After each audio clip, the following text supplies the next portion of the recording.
समाजसेवेच्या वाटचालीत नेहमीच अग्रेसर असणाऱ्या अरिहंत फाउंडेशन तर्फे आज एक नवीन उपक्रम सुरू करण्यात आला। फाउंडेशनच्या सेवा साखळीतील पुढील पाऊल म्हणून कल्याण पूर्वेतील वसर गावास्थित साई कृपा संस्थाद्वारा चालवले जाणारे जिजामाता मराठी विद्यालय येथे भेट देण्यात आली।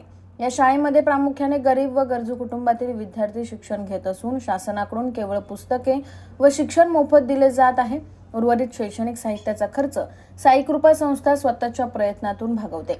हीच गरज ओळखून अरिहंत फाउंडेशनने विद्यार्थ्यांना पेन, पेन्सिल, वह्या आणि खाण्याचे साहित्य भेट दिले। या सेवा कार्याबद्दल शाळेतील शिक्षक, शिक्षिका व प्राचार्यांनी फाउंडेशनच्या कार्याचे मनापासून कौतुक केले। त्यांनी अशाच प्रकारच्या उपक्रमासाठी भविष्यातही सहकार्य करावे अशी अपेक्षा व्यक्त केली। या यशस्वी कार्यक्रमाचे श्रेय अरविंद तायडे, नाना मधुकर शेळके, राजेश सिंह राणा, संस्थापक रमेश सिंह राणा, राकेश राम गुलाब मिश्रा, नितीन तेज बहादूर सिंह आणि संस्थेचे जिद्दी संयोजक श्री कृष्णा सिंह यांना जाते। या कार्यक्रमानंतर अरिहंत फाउंडेशनच्या वतीने अपील करण्यात आले की आपल्यापैकी प्रत्येकाने समाजासाठी थोडा वेळ काढावा। ही सेवा म्हणजेच ईश्वरी कार्य आहे। फाउंडेशनने या उपक्रमाअंतर्गत सामाजिक बांधिलकीचे उत्तम उदाहरण घालून दिले आहे।